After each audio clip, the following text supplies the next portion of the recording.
no se hace con honestidad intelectual una investigación real, desde la historia, desde lo que me están enseñando, tragamos entero, entonces yo no estoy masticando realmente eso que me están diciendo es verdad o no.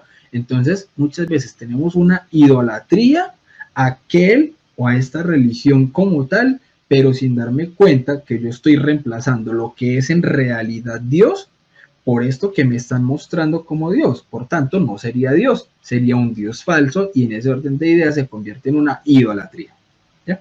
Incluso siendo cristianos. Eso es un gran problema.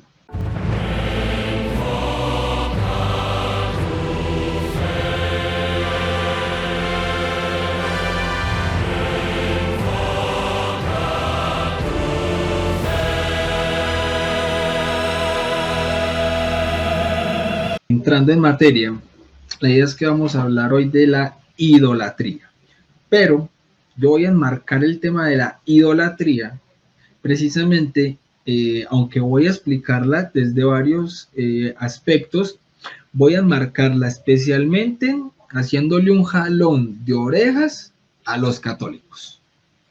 ¿Por qué? Porque es que si por fuera creen que somos idólatras, es precisamente porque muchos, por la falta de formación, damos muestras que pareciera que realmente el católico practica o es un idólatra en su vivencia de fe en el diario vivir, ¿ya? Entonces, si es del mismo católico no entendemos qué realmente es la idolatría, que obviamente sé que la mayoría de los que lo hacen no lo hacen pues como con la intención de es que estoy adorando algo que no es Dios, pero si lo comprendemos desde el principio, creo que nos evitaríamos muchos malentendidos y dolores de cabeza con muchos de los hermanos separados, ¿ya? Entonces vamos a explicar precisamente qué es la idolatría, ¿ya? La idolatría, para primero entenderlo, hay que saber qué es la palabra. Y la palabra se divide en dos: ídol y latría. Ídolo, que es Dios falso. Eso es un ídolo, es un Dios falso. Ojo, hay muchos que confunden ídolo con imagen. Ídolo no es una imagen, ídolo es un Dios falso. O sea, usted puede tener un Dios falso de muchísimas maneras, no solamente con una imagen, porque también pueden haber obviamente ídolos con imágenes. Lo que pasa es que en el lenguaje del Antiguo Testamento, muchas veces cuando se hablaba de ese ídolo, entonces era como por las estatuas que muchos pueblos paganos y todo esto hacían, y en el momento en el que lo hacían, entonces le llamaban a eso un ídolo, ¿ya?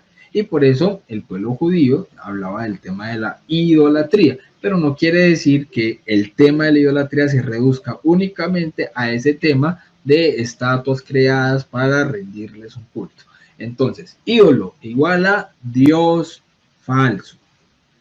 Latría, ¿qué es latría? Latría es un culto de adoración que única y exclusivamente se le da a Dios. Por tanto, si unimos esto, ¿qué querrá decir idolatría?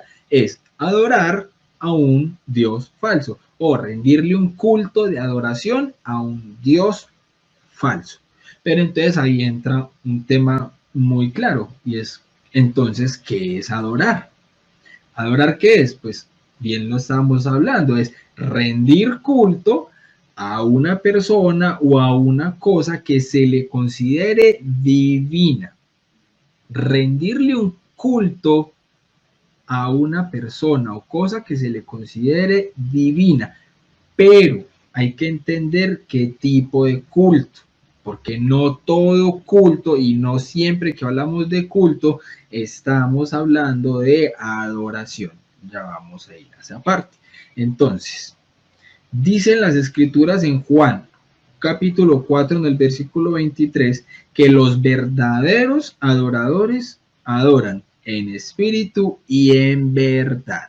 Entonces, por eso, para adorar verdaderamente a Dios, es esencial nuestra voluntad. Nuestra voluntad. Es decir, si nosotros no estamos poniendo de nuestra voluntad en esa adoración, si mi voluntad no es adorar esta imagen, este equipo de fútbol, este tipo de cosas, puede que no se esté llegando a un tema específico de adoración, pero sí puede haber un tema de idolatría. Ya vamos a profundizar en eso. ¿Listo? Entonces, ¿qué será rendir culto? Rendir culto es específicamente hacer un homenaje, bien sea externo o interno. Y hay tres formas de rendir culto. Como lo estábamos diciendo hace un momento, no solamente cuando hablamos de culto estamos hablando de adorar a un Dios falso o adorar a Dios como nosotros lo entendemos, que sería entonces el culto de latría. ¿Ya?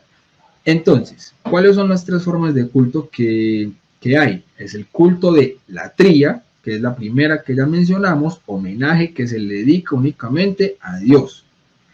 Sigue un culto de hiperdulía, que es un homenaje que se le dedica a la Virgen María. Y uno dirá, ay, sí está la idolatría de los católicos, eso de la hiperdulía no existe. Sí, sí existe la hiperdulía. Y si vamos para eso, hasta el mismo Jesús tuvo un culto de hiperdulía. ¿Por qué? Porque es que dentro de los mismos mandamientos hay un mandamiento que dice honrar a padre y madre, y el hecho de honrar a los papás es hacerles un homenaje de amor a ellos. Por tanto, Jesús nunca pecó, y si Jesús nunca pecó, él rindió un culto, un homenaje de amor. ¿A quién? A su mamá, a la Virgen María. Y si nosotros seguimos el ejemplo de nuestro Señor Jesucristo, entonces, ¿cómo no vamos nosotros a rendirle culto de hiperdulía, ese homenaje, ese cariño, ese amor a la Madre de Jesús, que es Dios? Y que las mismas escrituras nos dice que todas las generaciones le llamarán bienaventurada. Todas las generaciones significa, usted que está viendo en este momento esta transmisión, puede decir en este momento, bienaventurada Virgen María. Y no solamente usted, como dice todas las generaciones, entonces usted se lo puede enseñar a sus papás, se lo puede enseñar a sus hijos a sus hijos, de que a la Virgen María es una bienaventurada, la más bienaventurada entre todas las mujeres, ¿ya?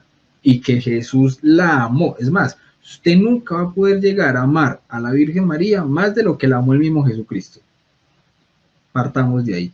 Entonces ese es el culto de hiperdulía, que es un homenaje de amor y de cariño a la Virgen María, pero que nunca se va a igualar al culto de latría, que es el amor máximo porque es a Dios, porque es una adoración a Dios. Y ojo, aquí no estoy haciendo, normalmente podemos utilizar y que es válido hacerlo, de la diferencia entre adorar y venerar, que está muy bien. Pero yo sé que hay muchos hermanitos separados que dicen que adorar y venerar, entonces es lo mismo. No, aquí vamos a entenderlo desde lo que es la connotación del tipo de culto que se rinde, y es latría, hiperdulía y un tercer tipo de culto que es el culto de dulía.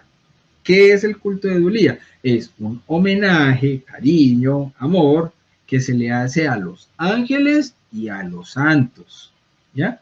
Entonces ese culto de dulía es un cariño y un amor que, aunque es muy grande también y que puede ser muy bonito, no se iguala al culto que le debemos a la Virgen María, pero que el de ella a su vez no se iguala al que le debemos a Dios, ser Dios. ¿Listo? Entonces, tres tipos de culto: latría, hiperdulía y dulía. Latría únicamente a Dios, hiperdulía a la Virgen María y culto de dulía a los ángeles y a los santos. Como dijo San Juan Damasceno, y voy a hacer una cita textual del santo, abro comillas: puesto que estamos compuestos de doble naturaleza, la intelectual y la sensible, ofrecemos doble adoración a Dios. Una espiritual, que consiste en la devoción interna de nuestra mente, y otra corporal, que consiste en la humillación exterior de nuestro cuerpo. Y porque en todos los actos de latría, lo exterior se refiere a lo interior como lo secundario a lo principal.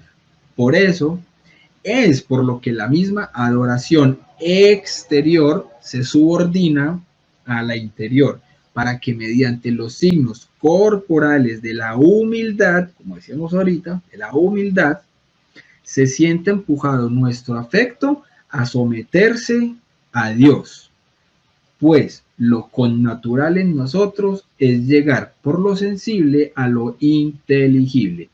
Cierro comillas. ¿Qué nos está queriendo decir aquí el santo?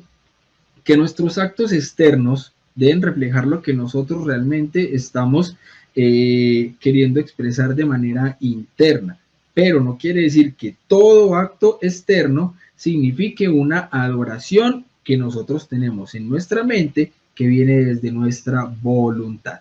Por eso muchas veces nosotros podemos estar arrodillados frente a un crucifijo, que es una imagen.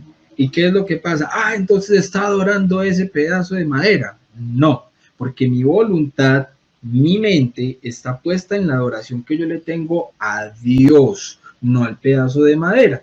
Pero estoy arrodillado ante el pedazo de madera como muestra externa de lo que significa en mi mente la adoración que yo le estoy queriendo tener a Dios, al verdadero Dios, que no es el pedazo de madera, pero que sí me lo puede representar. Entonces es como una forma bonita y fácil de entender de que es que la adoración es doble y que aquel que simplemente puede juzgar o decir él está adorando ese pedazo de madera, no tiene forma de hacerlo, porque vuelvo a las mismas escrituras, como nos dice obviamente Juan 4:23, los verdaderos adoradores adoran en espíritu y en verdad. Para usted saber si una persona realmente está adorando un pedazo de madera, usted tendría que tener entonces una omnisciencia para saber si realmente en su voluntad, en su mente, esa persona tiene la intención de estar adorando a ese pedazo de madera, o si simplemente es un acto externo, como lo dice San Juan Damasceno, en el que refleja su sentimiento interno, no al pedazo de madera, sino al Dios real. En ese orden de ideas, yo divido la idolatría, tipos de idolatría. Primero, una idolatría inconsciente. ¿Quiénes o qué grupo puede estar reflejado dentro de una idolatría inconsciente? Hombre, los ateos, los agnósticos, los escépticos. ¿Por qué? Porque ellos no están pensando ni tienen la intención de estar adorando a algo que no sea Dios, pero de manera inconsciente lo están haciendo, porque al no tener a Dios en su vida, ¿ya? Al tener una filosofía de estar sin Dios, de no creer en Dios, de dudar de la existencia de Dios, pues el ser humano, al ser un ser espiritual y con necesidad de Dios, pues siempre va a buscar reemplazar el lugar de Dios con algo más. Entonces, muchos dentro del ateísmo, el agnosticismo y el escepticismo, entonces suelen reemplazar ese lugar que tendría que tener Dios, ese lugar de latría, lo reemplazan con aquellos ejemplos, digámoslo entre comillas, a seguir, a los que muchas veces les pueden llamar, es que ese es mi ídolo. Entonces, de manera inconsciente ya el mismo ateo agnóstico le está diciendo, ese es mi ídolo. O sea, está poniendo su latría, está reemplazando lo que tendría que tener Dios, se lo está dando a otro ser, a una persona, o a una ideología, o a la ciencia de manera abstracta. Entonces muchas veces es eso, es idolatría inconsciente, que es donde reemplazamos el lugar que debe tener Dios y se lo adjudicamos a otra idea, persona, etc. Segundo tipo de idolatría, una idolatría ritual. Esta idolatría ritual, ¿quiénes estarán allí como presentes? Serían entonces aquellas personas que practican el politeísmo o el paganismo o el satanismo. ¿Por qué?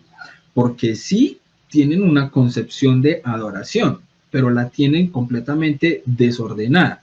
¿Por qué? Porque es que algunos van a creer entonces que no solamente es un dios, sino que son muchos dioses, y entonces van a querer estar adorando a un montón de dioses creados, Muchos de ellos obviamente han sido, por ejemplo, demonios con sus propias tentaciones, y entonces muchos han creído que realmente son dioses y no son dioses, y entonces terminan haciendo una adoración satánica. Dentro del paganismo se tienen obviamente también deidades. ¿Y por qué se le llama idolatría ritual? Pues porque normalmente este tipo de prácticas las terminan fundamentando su adoración interna, la expresan de manera externa a través de rituales y de ofrecimientos y de sacrificios que le rinden a este tipo de deidades, ¿ya?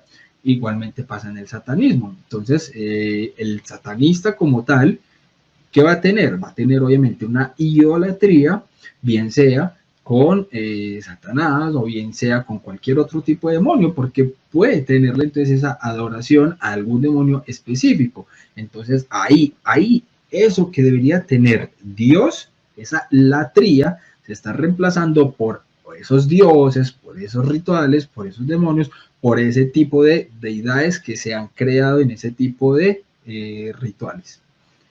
Tercer tipo de idolatría, y yo creería que esta es de pronto la más extensa, y es la idolatría religiosa. En la idolatría religiosa vamos a encontrarnos con cristianismo, islam, hinduismo, budismo, las religiones más importantes normalmente, ¿ya? ¿Y por qué hay una idolatría allí?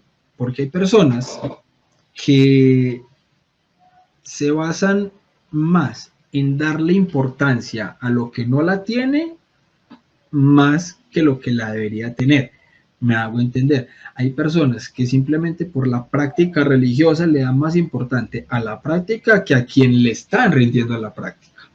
Entonces, dentro del cristianismo sabemos que hay una división impresionante dentro de nuestra propia religión como tal. O sea, católicos, hermanos separados, protestantes, somos cristianos, pero dentro del mismo cristianismo se puede reflejar en ocasiones una idolatría cuando le damos más importancia, bien sea desde el protestantismo, se le da más importancia entonces a las palabras que está diciendo desde el púlpito el pastor, sin realmente contrarrestar esto con lo que realmente está diciendo muchas veces las escrituras, ¿verdad? Que obviamente ellos creen más en la parte de la sola escritura.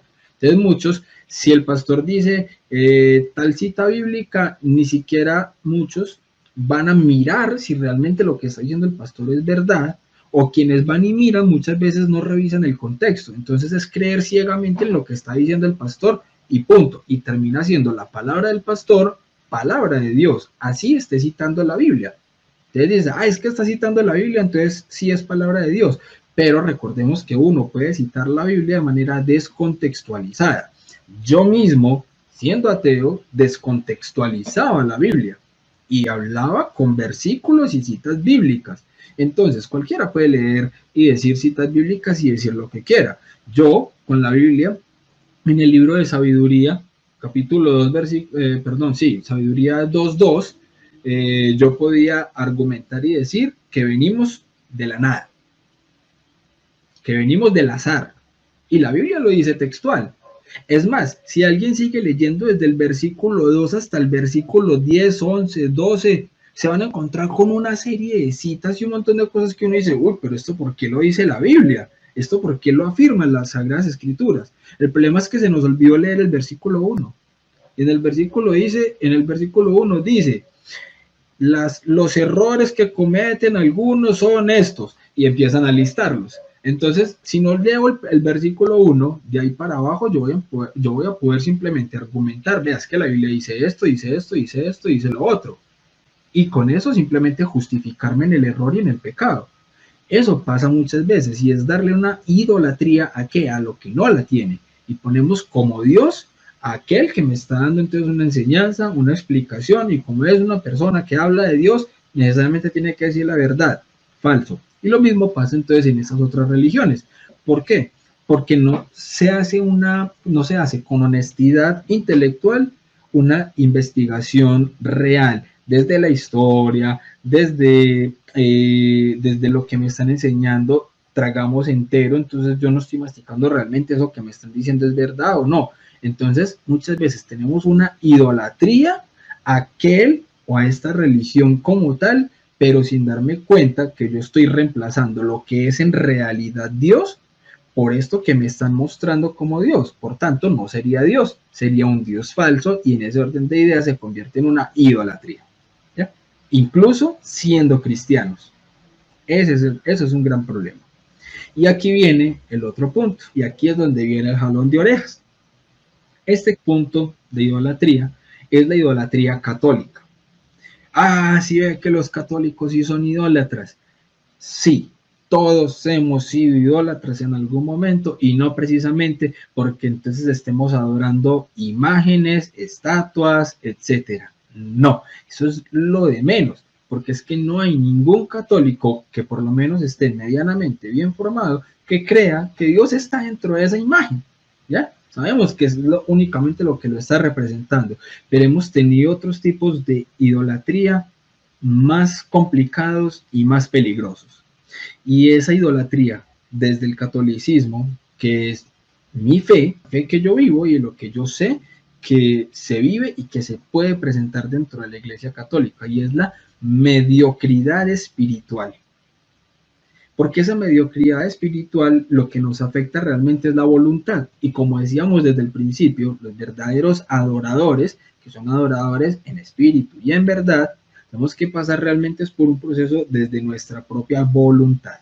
Así que si nosotros tenemos una mediocridad espiritual, lo que estamos afectando es nuestra capacidad en la voluntad de tomar decisiones radicales hacia Dios.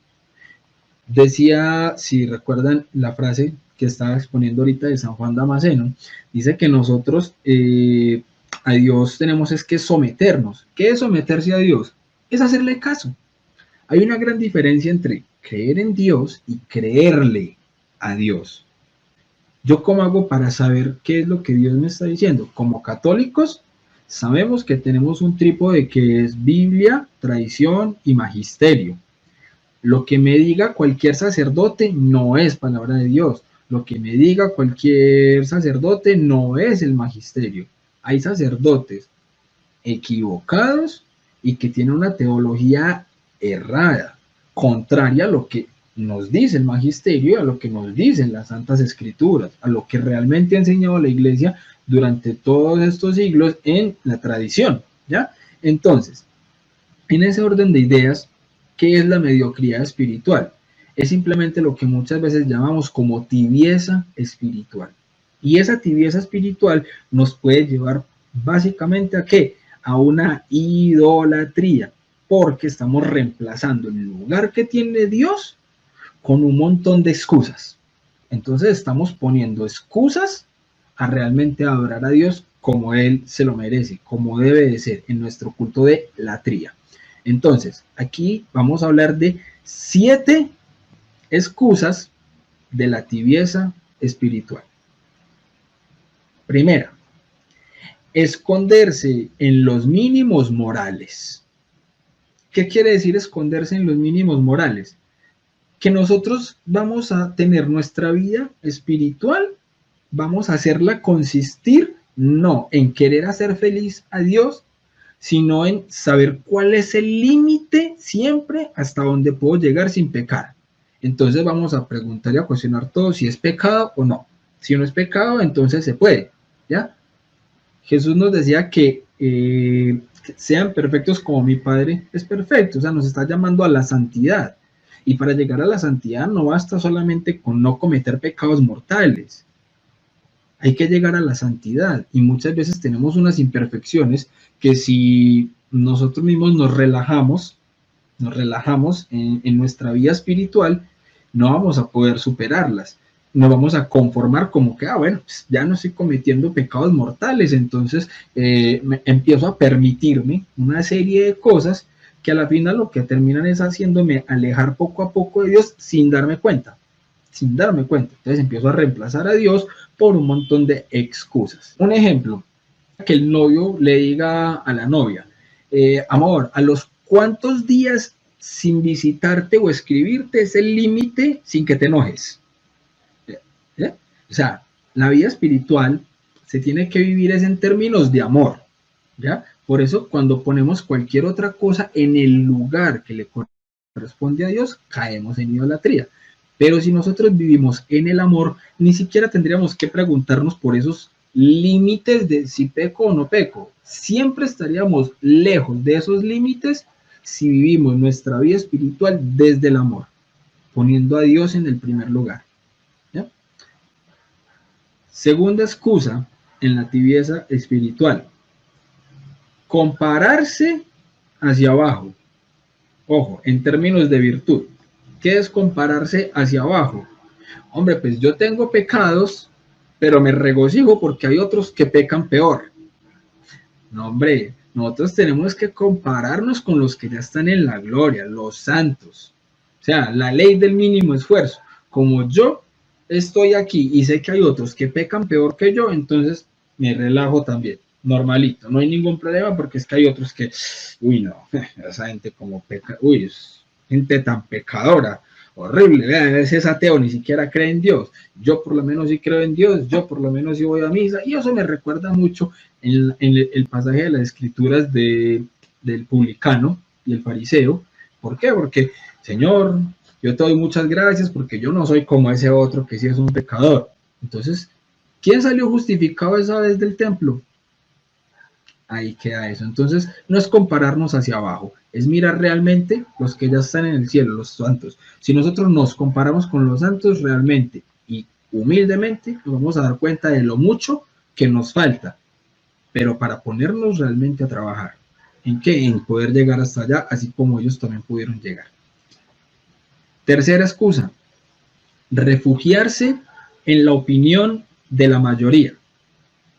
Ojo, no hablo aquí tanto como de la mayoría en términos del mundo, sino que muchas veces podemos pertenecer a un grupo, a una comunidad de la Iglesia Católica, en la parroquia, ¿cierto?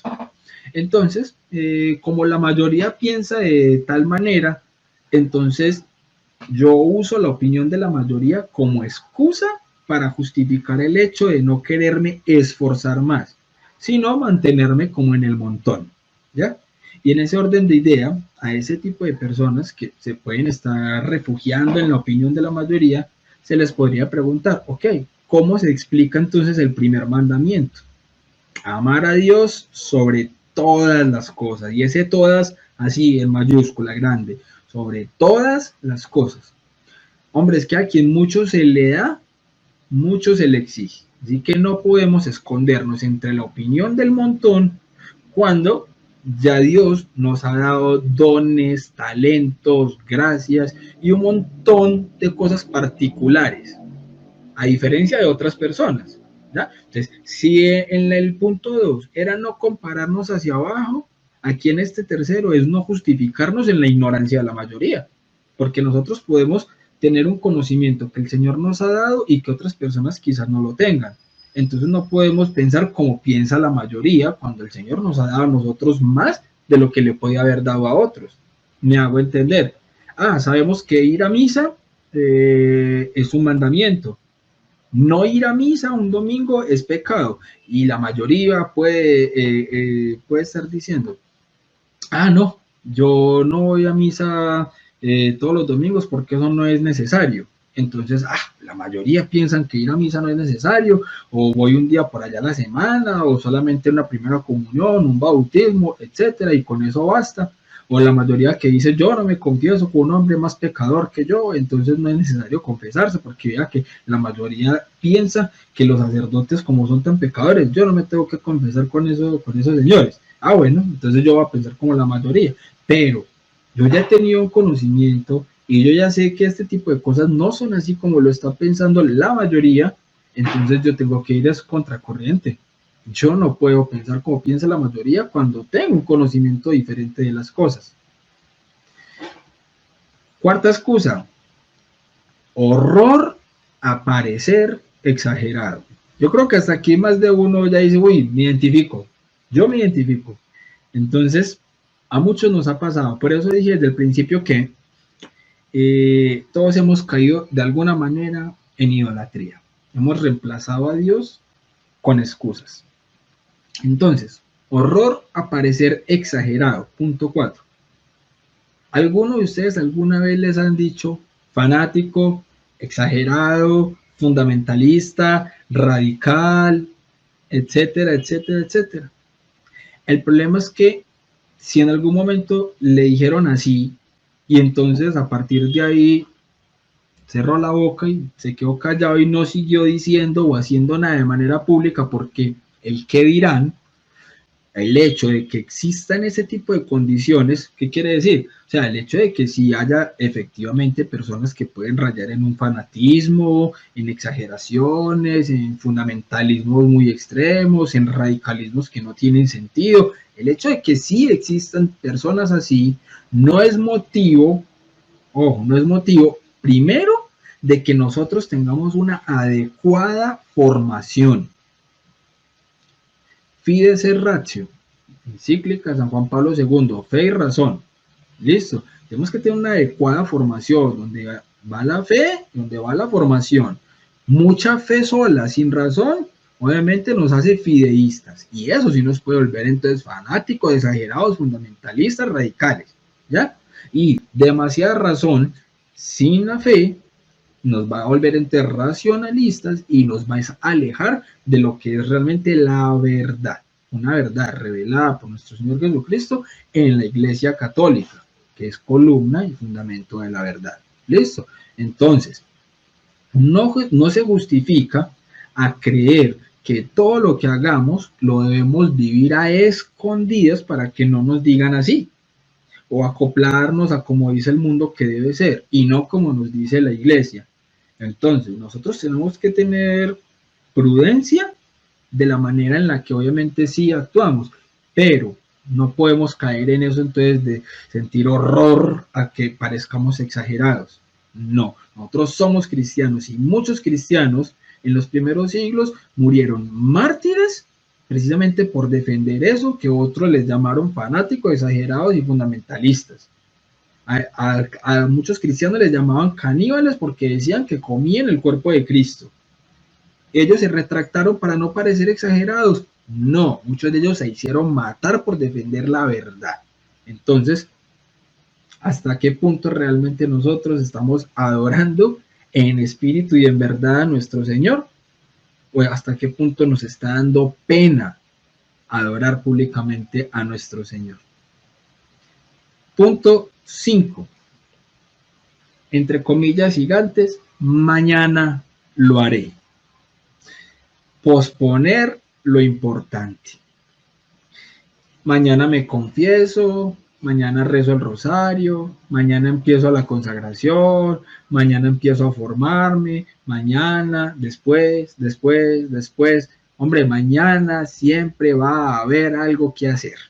El problema es que el tibio igual siempre tiene terror de sentirse mal con su conciencia y nunca va a decir no lo voy a hacer. Entonces por eso la excusa es mañana. Pero ojo que es que Jesús dijo, nadie sabe el día ni la hora. ¿Ya? Por eso la iglesia nos dice que el día para convertirnos y el día para iniciar nuestra vida espiritual es ya, es hoy.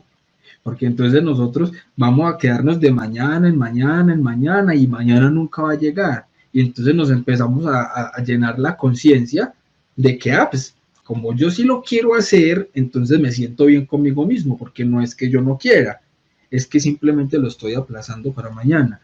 No, ese es el gran problema de muchas veces tener esa tibieza. Y reemplazamos a Dios, el lugar que le tenemos que dar a Dios hoy, lo reemplazamos con un montón de cosas. ¿Por qué? Porque no le estamos dando a Dios el lugar que se merece. Y entonces por eso terminamos mañana, después, etc. Punto 6. Echarle la culpa a las circunstancias. Ojo, no quiere decir que no hayan circunstancias que hayan hecho que en nuestra vida hayamos tenido que pasar por muchas cosas, ¿cierto? Pero ojo que es que siempre habrá algo o alguien a quien echarle la culpa. que a mis papás por la infancia, que a una mala formación en la iglesia, que a la economía, ojo, que es que muchas personas hemos pasado también por circunstancias difíciles y aquí estamos tratando de servirle al Señor. No somos santos ya, pero estamos en un proceso, estamos tratando de caminar de la mano de Dios. Entonces no podemos excusarnos y echarle la culpa entonces a las circunstancias de por qué yo soy mediocre espiritualmente. Porque es que hoy en día es más difícil ser mediocre. ¿Por qué es más difícil? Porque tenemos todos los medios a nuestro alcance para formarnos. ¿O de qué manera estamos utilizando el Internet? Entonces, excusas para formarnos no podemos dar. Ah, que es que el sacerdote no me explica las cosas como deben de ser. Hombre, hay muchísimos canales hoy en día donde se da una formación excelente, excelente y gratis. Y gratis. Ahora bien, si nosotros desde el principio no tenemos una determinación, al final no va a depender entonces de nuestra voluntad, sino que va a depender de a quién le hayamos echado la culpa. Por eso desde ya uno tiene que saber y ser consciente de que la adoración a nuestro Señor pasa por nuestra voluntad y una determinada determinación. Ahí sí tenemos que ser radicales, radicales en decidir escoger a Dios, porque si no el mundo va a escoger por nosotros.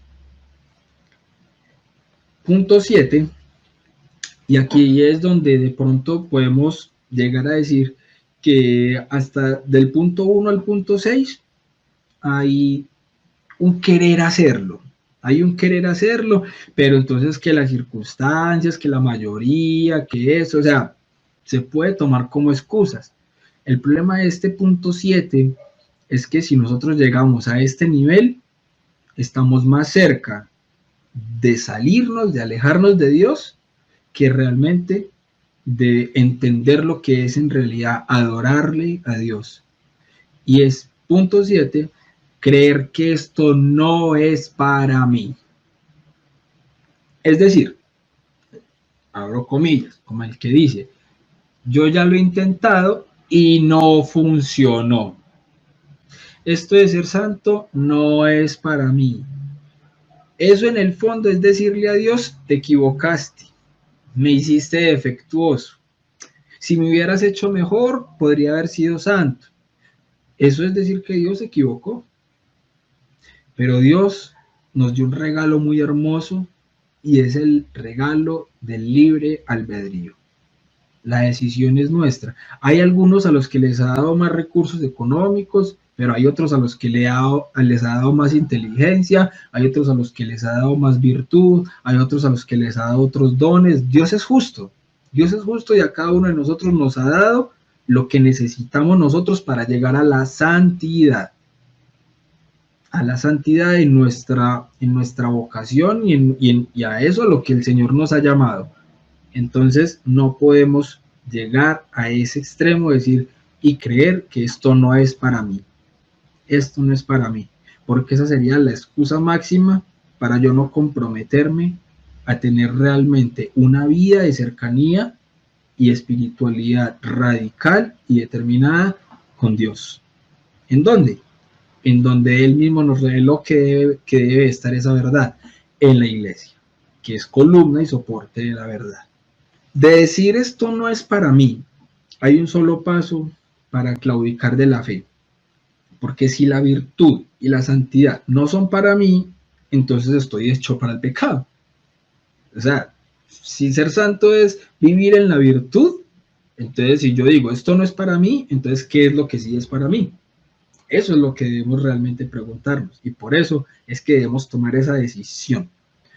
Ahora bien, yo puedo estar diciendo, sí, todo esto, lo que podemos hacer, no hacer, etcétera, pero entonces, ¿cómo superamos esto? ¿Cómo podemos realmente salir de esa mediocridad espiritual? La fuerza para salir de esa mediocridad espiritual está en alimentarnos del crucificado, contemplando al crucificado, reconociendo nuestra triste condición y aferrándonos a Él y a la totalidad de su entrega. es ahí, a los pies de Jesús crucificado, igualmente como lo hizo la Virgen María y San Juan. Juan era llamado el discípulo amado, era llamado el discípulo amado, y al discípulo amado nuestro Señor Jesucristo le dijo: ahí a tu madre. Y cuando Jesús le dijo eso a Juan, las escrituras nos dicen que desde ese día Juan se llevó a la Virgen María a su casa. La pregunta es: ¿quieres ser un discípulo amado? Porque para ser un discípulo amado hay que imitar los pasos de Juan. Y lo que hizo Juan fue llevarse a la Virgen María como mamá, como madre, para su casa. Y la manera más perfecta de llevarnos a María a nuestra casa como mamá es realizando el proceso de consagración a Jesús por María. En este orden de ideas, lo que podemos hacer es abrir nuestro corazón, nuestra mente y nuestra voluntad y pedirle perdón al Señor. Decirle: perdónanos, Señor, porque nos has dado mucho y hemos respondido de manera mediocre, mezquina, a tanta gracia. Hemos sido idólatras de una u otra forma. Ayúdanos, Señor, a vivir entregados a ti, de la mano de tu Santa Madre, la única que nos puede enseñar a adorarte verdaderamente en espíritu y verdad.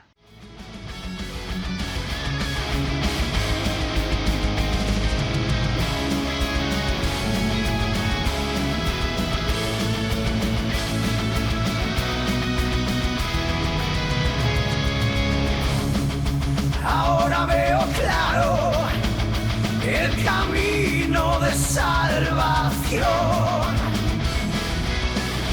con la fe como escudo, mi tesoro es la oración. Sin ti Dios te ha creado y sin ti no puedes salvarte, luchando cada